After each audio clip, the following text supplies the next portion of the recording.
Halo Happy People, kamu mau tahu nggak apa sih manfaatnya Komsel?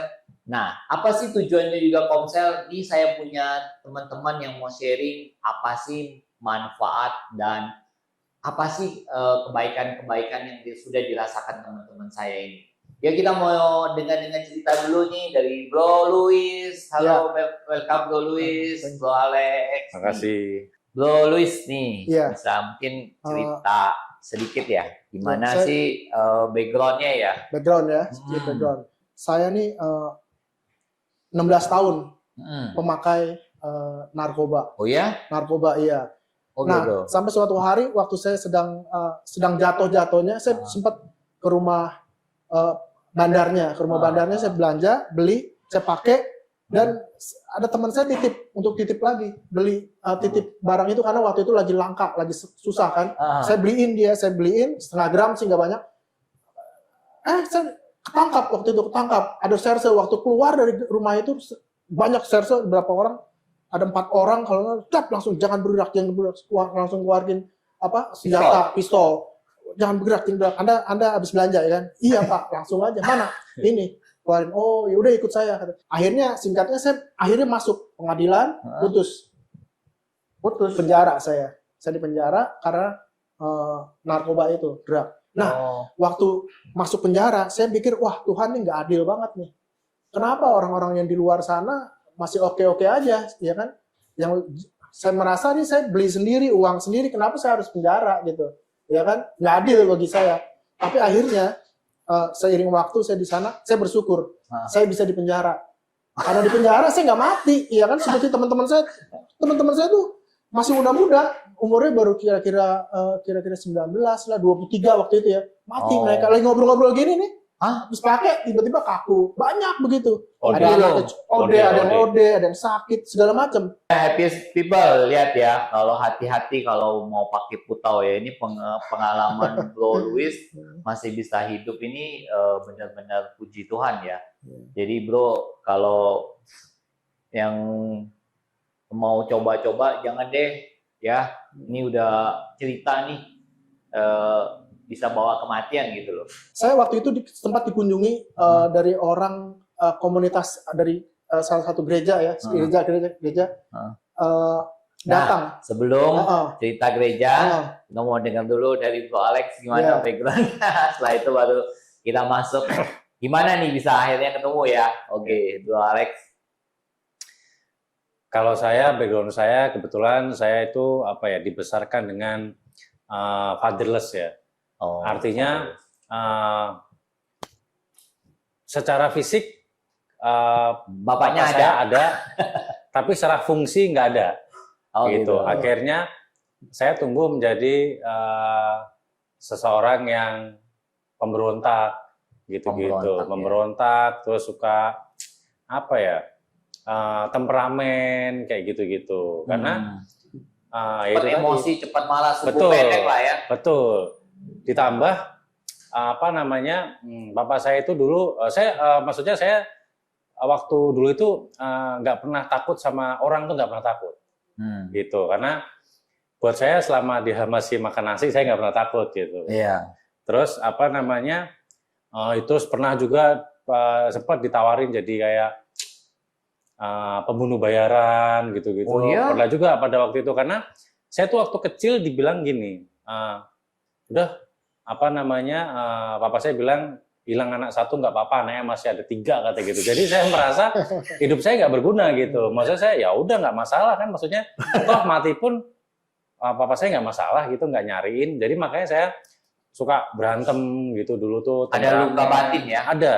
Ada luka batin kayak gitu. Tapi ngalamin mungkin ada kekerasan. Oh iya, itu ada kekerasan. Kekerasan. Nah, jadi saya tuh dipukul dari pakai rotan, ikat pinggang, sampai pakai besi segala macam tuh saya udah pernah ngalamin semua. Bahkan ada satu momen tuh saya sedang menunggu kapan nih saya bisa berantem sama papa saya. Aduh. Waktu saya sudah mulai beranjak dewasa, saya sudah mulai besar, saya cari kesempatan. Pernah saya mau waktu di rumah itu ada parang gitu, saya tunggu kesempatan waktu dia marah-marah. Nah, untung saya waktu itu dicegah sama mama saya sih. Kalau enggak mungkin Ya, saya udah tebas papa saya sih pada waktu itu sih gitu. Merinding saya ini. Iya. Loh, Kayak gitu. Bapak-bapak dengar ya, ini bahasa kalbu dari anak. Kita pengen tahu nih, apa sih ini bisa ketemunya di Komsel ya, kalau nggak Iya, salah ya. iya. Nah, kita pengen tahu nih, katanya nih Komsel tuh luar biasa. Katanya Komsel itu benar-benar bisa saling support. Iya, benar nggak sih? Benar nggak sih Komsel itu ada bergunanya, ada manfaatnya? Nah, kita pengen tahu nih dengan ceritanya. Jadi 2 bulan sebelum saya keluar dari penjara nih, di penjara kedatangan petugas ke gereja ya, Pak Budiarto datang dan dia bilang, siapa yang 2 bulan lagi akan keluar, ya kan? Saya tunjuk tangan dong, ya kan? Waktu itu saya sedang ikut ibadah. Nah itu Abalov waktu itu yang menyelenggarakan ibadah itu. Saya tunjuk tangan.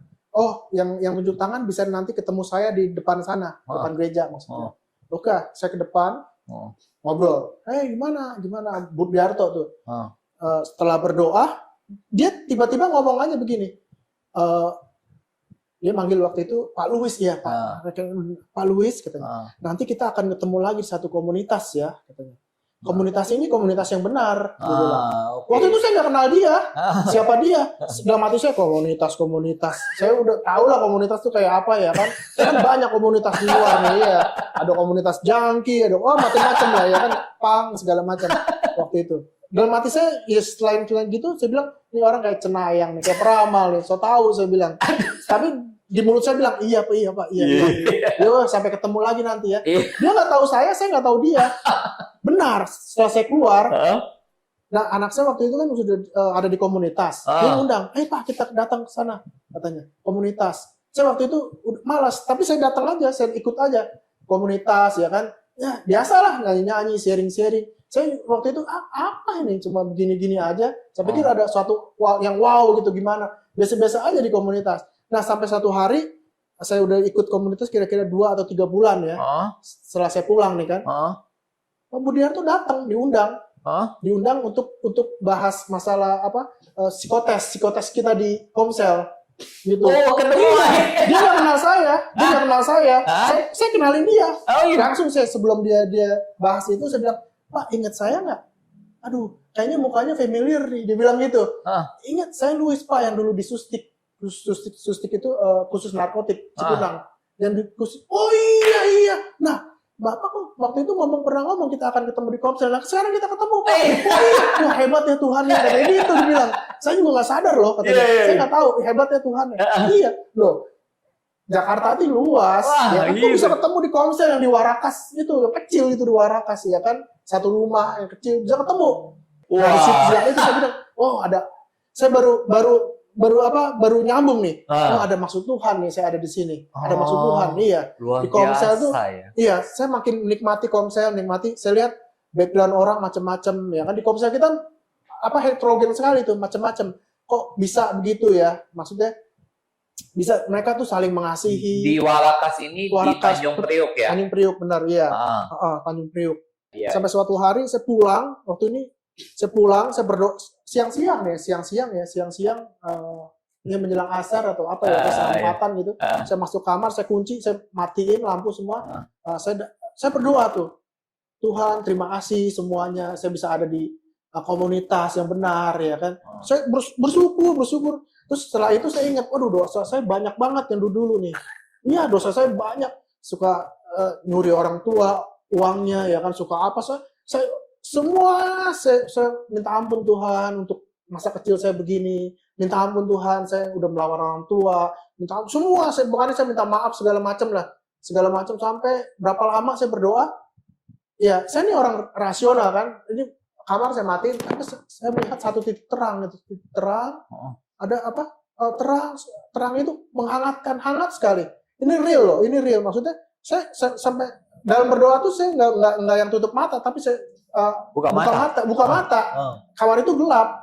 Sampai saya kedip-kedipin tetap terang. Terang itu semakin terang. Terang dia terus rangkul saya. Di situ saya nangis. Habis saya nangis. Tuhan ampuni saya Tuhan. Dan di salib itu di pelukan itu saya lihat ada salib. Ada salib dan tulisan kasih setia. Itu aja. Berapa lama tuh? Ya mungkin 5,5 menit gitu. Sampai kelihatan terus. Sampai akhirnya terang itu jadi gelap lagi kan. Karena saya melek terus kan mata. Jadi gelap lagi, biasa lagi, udah biasa lagi nih perasaan. Lu waktu terang itu kayaknya damai, udah nggak ingat apa, damai. Pokoknya ini bukan karena saya sering dengar film atau apa, ini kenyataan real. Saya bilang saya rasional.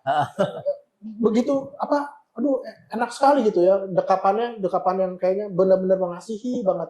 Ya, pelukan yang selama ini nggak pernah saya dapetin kayak gitu. Belum begitu saya nangis terus sampai gelap, sampai saya nangis terus bisa 2 jam saya nangis loh. Sampai nangis begitu, akhirnya, aduh, saya baru sadar, oh iya ya, tadi kayaknya ada Tuhan Yesus saya bilang gitu kan, dia peluk saya, cuman dia bilang kasih setia dan salib gitu, gitu.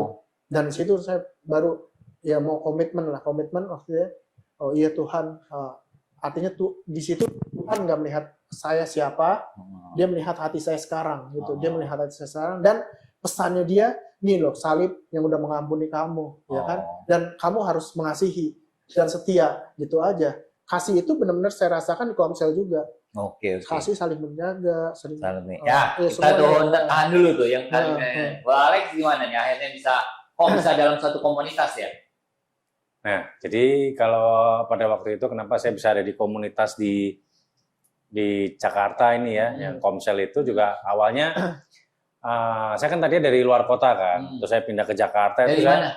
Saya tadi dari Semarang. Dari Semarang. Gitu. Terus ke Jakarta nggak punya komunitas.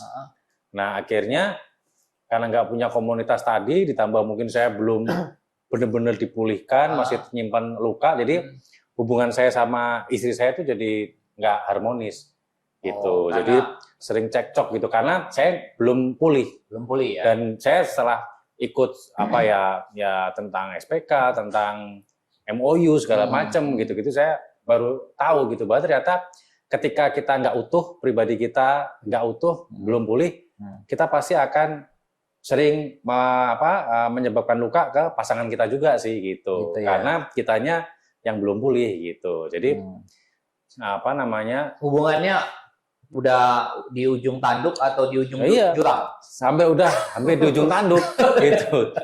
Karena itu tadi nggak ada yang ngarahin, nggak ada yang nguatin, nggak ada fungsi bapak juga nggak ada ya. Nggak ada. Dan juga bapak juga tipenya mungkin temperamen juga. Betul. Ya. Jadi, ditambah waktu dulu saya pernah kecewa juga dengan pendeta gereja saya gitu yang dulu yang saya anggap sebagai sebuah figur, tapi ternyata maksudnya tidak bisa menjadi figur, nggak bisa jadi teladan gitu. Akhirnya saya mungkin kecewa di situ, sudah saya kecewa sama papa biologis saya. Saya masih mengalami kekecewaan lagi dengan papa rohani saya, ibaratnya bapak rohani saya gitu. Nah akhirnya jadi akumulasi. Ya jadi ketika menikah pun jadi maksudnya tuh nggak bisa berjalan dengan bagus gitu, nggak bisa berjalan dengan baik gitu, karena mungkin saya juga masih menyimpan luka dan belum benar-benar dipulihkan gitu.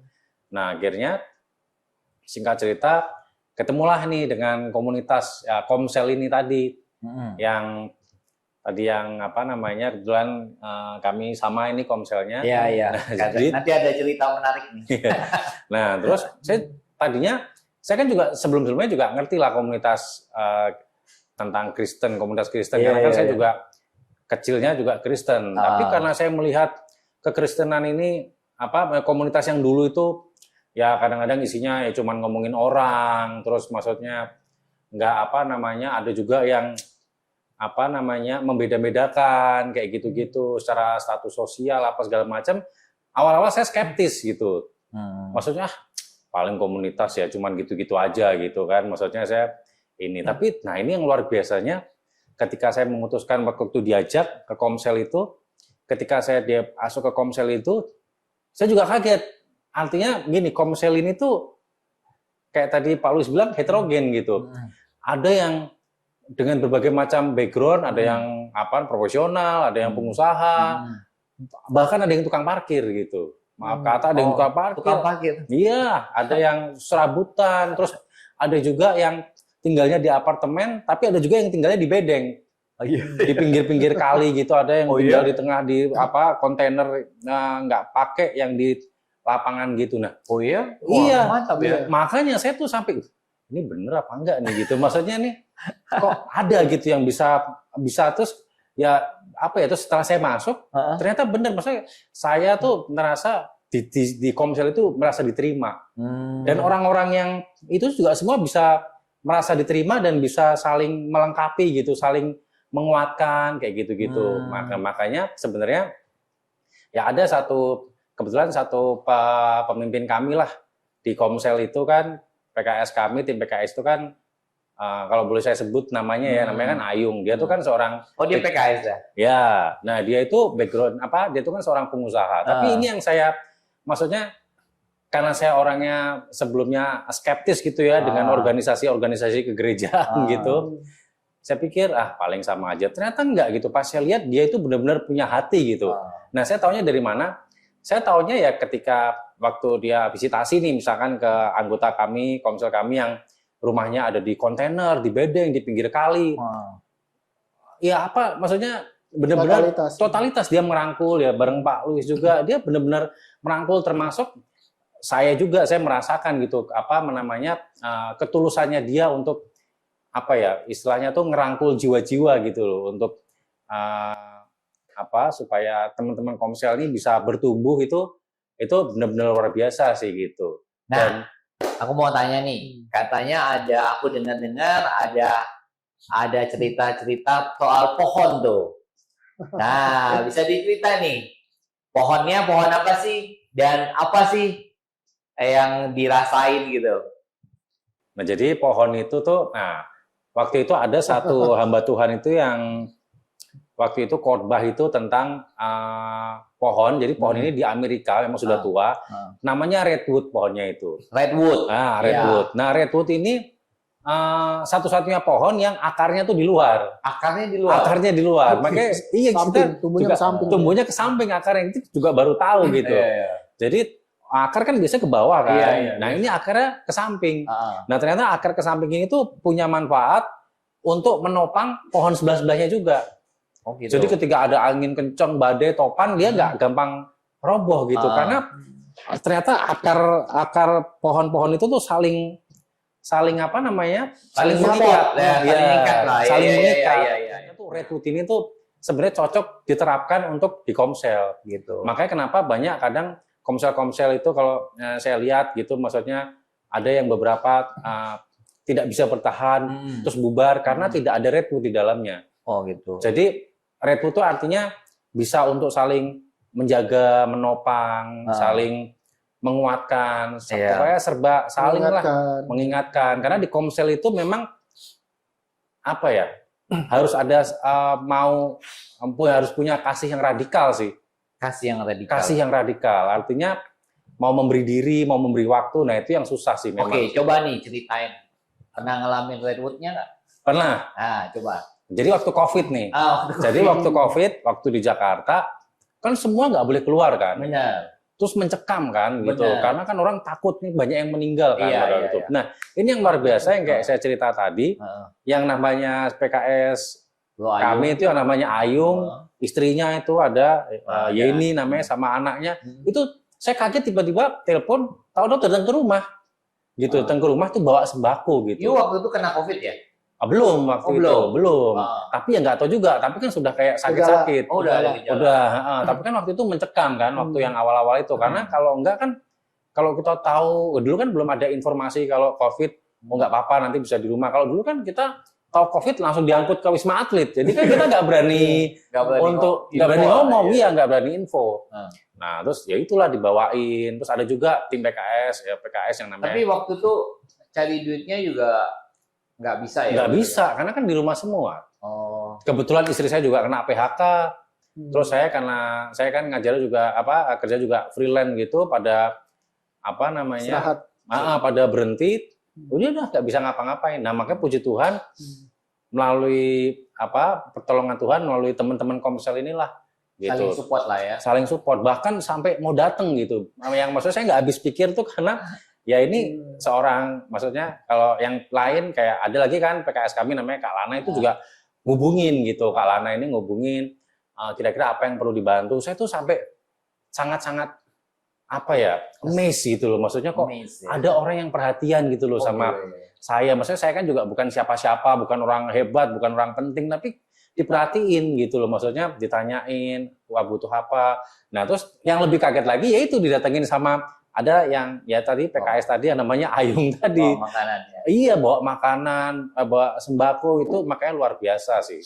Sampai ketika saya di Semarang pun, nah akhirnya karena itu panjang kan pandeminya, saya nggak bisa bertahan waktu itu di Semarang. Akhirnya saya pulang bertahan di Jakarta, pulang ke Semarang. Nah di Semarang malah tambah parah ternyata, saya kena Delta kalau nggak salah, yang pas Delta itu. Wah sampai yang pas Delta itu, saya udah kayak mau mati sih. Saya udah kayak pamit-pamit sama istri segala macem gitu-gitu kan. Apa namanya, karena badan kuat ya, fitness ya. Iya gitu. Tapi personal trainer jadi. Iya, saya personal trainer, betul. Nah cuman waktu itu saya tuh nggak ngerti sakitnya, karena kan waktu itu setelah vaksin. Waktu sebelum vaksin malah saya nggak kenapa-kenapa ya. Tapi makanya yang nggak tahu itu apakah karena respon tubuh orang kan beda-beda. Mungkin kalau menurut saya mungkin bukan karena vaksinnya, tapi respon orang kan beda-beda kan. Reaksi tubuh gitu loh maksudnya. Atau bisa jadi sebelum vaksin saya kena, tapi mungkin saya nggak tahu saya vaksin, mungkin tambah drop kan gitu. Nah terus pada waktu itu mungkin ditambah ada unsur stres juga mungkin, karena saya periksa ke dokter bilang sih mungkin ada faktor psikosomatik, karena pada waktu saya di Semarang itu, waktu Delta itu, banyak sahabat-sahabat saya itu ada beberapa tuh meninggal. Karena Delta. Kalau di Jakarta tuh malah justru sama sekali nggak pernah dengar ada teman meninggal, saudara meninggal, nggak ada gitu. Cuman suasananya aja mencekam kan, karena kebetulan kan saya dekat Wisma Atlet kan, paling ambulan, mundar-mandir gitu aja, tapi nggak ada rasa takut, nggak ada rasa ini tuh nggak ada. Nah pas yang di Semarang itu justru yang Delta itu luar biasa sih. Pas saat saya lagi down-downnya, saya sudah kayak mau menyerah, saya sudah kayak Tuhan ya udahlah. Kalau mau ambil-ambillah. Ambil-ambillah gitu. Tadinya saya mungkin juga ada unsur apa ya? Saya berpikir loh, saya kan personal trainer, masa saya sakit sih? Nah mungkin ini salah satu introspeksi buat saya juga, bahwa bagaimanapun tuh saya manusia biasa gitu. Mungkin kalau saya ibaratin kata malaikat Tuhan, emang lu siapa gitu. Artinya kan maksudnya ya siapapun apa ya, artinya tuh kalau Tuhan udah mengizinkan tuh apapun bisa terjadi gitu loh maksud saya. Nah terus setelah itu ya saya ketika lagi down itu, nah teman-teman Komsel tuh telepon gitu dari Jakarta. Jadi waktu saya di luar kota, teman-teman Komsel tuh masih merhatiin. Telepon ya, kayak Pak Luis, ada juga namanya Ko Asyung, ada juga si siapa, ya itu Ayung juga gitu telepon. Nah yang luar biasa ketika si Ayung ini telepon, waktu saya lagi benar-benar yang sangat-sangat ketakutan luar biasa itu, tiba-tiba saya tuh kayak ngerasa damai sejahtera gitu. Kayak saya tuh kayak ada yang ngerangkul gitu, tiba-tiba saya bisa nangis gitu. Saya nangis, sampai nangis, padahal Ayu nggak ngomong apa-apa sih, cuman maksudnya cuma nanya kabar gimana. Tapi saya, bisa kan orang kan didoain, diomongin apa, terharu kan mungkin, saya enggak gitu. Jadi benar-benar kayak saya baru ditelepon aja tuh saya kayak ditanyain kabar gitu, saya langsung kayak Tuhan tuh kayak saya merasakan kasih Tuhan gitu loh. Maksudnya saya kayak dirangkul Tuhan, kayak ada kekuatan gitu. Kayak ada kekuatan baru, kayak saya tuh apa ya, kayak Tuhan ngomong tuh jangan khawatir gitu loh maksudnya. Maksudnya tuh Tuhan pasti pelihara lah gitu. Walaupun kadang-kadang Tuhan izinkan sesuatu terjadi, mungkin mujizatnya bukan berupa kesembuhan tapi pemeliharaan untuk menghadapi sakitnya itu gitu loh. Gitu. Jadi saya jadi ya benar juga. Nah tapi singkat cerita ya dari situ saya jadi berpikir, wah Komsel ini ternyata luar biasa. Dari Jakarta sampai saya pindah ke Semarang pun saya tetap diperhatiin. Termasuk ada satu pemimpin gereja ini, bahkan pemimpin gereja, kalau saya boleh sebut namanya itu Kak David, itu ya sampai nelpon, doain, nanyain apa kabar, terus sampai nyariin tempat buat ibadah, yang mana yang buka, yang mana yang belum, nyari-nyariin info seperti itu. Dari situ saya jadi semakin merasakan redwoodnya itu gitu. Mungkin kalau redwood itu waktu itu saya nggak merasakan redwoodnya Komsel itu, mungkin saya juga hilang juga. Mungkin dari Komsel, mungkin dari bisa juga dari gereja gitu, karena saya merasa nggak ada yang merhatiin saya kan, nggak, maksudnya saya juga merasa putus asa apa segala macam. Luar biasa. Oke, Iya, Bro Luis, apa nih Redwood-nya? begitu juga saya waktu itu kan, saya udah nggak pikir mau kemana nih kan, waktu diajakin SPK, saya ikut SPK, saya ikutin dari Komsel ya. Saya pikir ya ini bahas firman juga nih, begini-gini juga, tapi ya saya merasa di SPK itu, saya merasa ketika saya lebih serius, saya merasa wah, ketika berserah, wah ini jalan Tuhan loh, jalan Tuhan. Kenapa? Saya udah tahu banyak sebelumnya juga kan, sebelumnya saya juga tahu banyak, tapi di SPK itu saya diteguhkan lagi bahwa ini loh yang kamu tahu, bahwa sebenarnya saya juga masih banyak menyimpan dosa gitu, ya kan di situ. Nah di situ saya baru benar-benar serius. Oh iya Tuhan mau saya nih kenal Tuhan tuh bukan sebatas kulitnya aja, bukan sebatas oh iya kenal Tuhan tahu, tapi Tuhan mau saya praktek gitu dalam kehidupan nyata, bukan cuma sekedar tahu gitu. Nah di situ akhirnya saya serius. Itu perannya Komsel juga saya bisa ke situ, karena Komsel yang mengingatkan saya, oh ya udah tahu, tapi ikut aja gitu. Mereka ini semua kompak untuk saya bisa ada ikutin SPK gitu kan. Nah perlu diketahui sampai sekarang nih, sampai kemarin terakhir SPK dari 2000, saya ikut 2016 sampai terakhir kemarin saya ikut terus tuh akhirnya SPK, karena saya merasa saya sudah banyak terbantu melalui Komsel dan SPK ini. Saya banyak menemukan diri saya sesungguhnya yang saya benar-benar haus gitu. Itu kayak misalnya waktu sebagai mantan junkie ya kan, saya kan tetap orang kan bilang suges itu pasti ada. Nah begitu, saya juga sebenarnya ada suges itu waktu itu. Sugesnya gimana? Suges, ya. Mau Cobalah sekali-sekali, gitu sekali-sekali, ayo, nggak apa-apa toh, nggak apa-apa.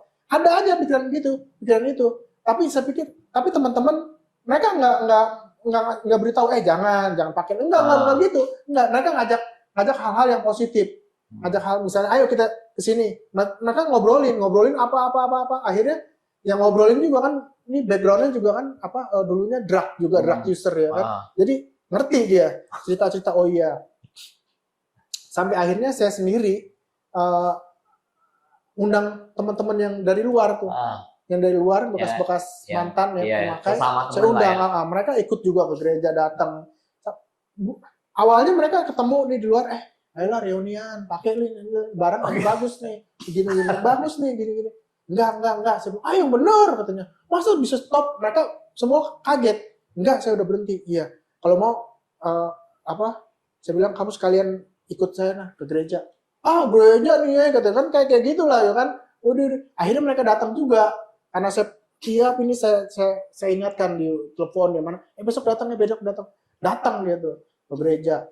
Nah, itulah. Ini maksudnya apa? Perannya Komsel juga mengingatkan gitu. Oh iya, banyak di luaran sana mereka orang yang justru rindu gitu untuk bisa meninggalkan kecanduannya segala macam gitu, begitu. Tapi mereka nggak tahu gimana cara keluarnya. Pasti udah dapat ya, Happiest People. Apa sih manfaatnya Komsel?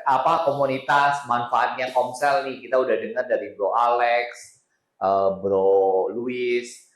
Bersama Tuhan itu tidak ada yang tidak mungkin.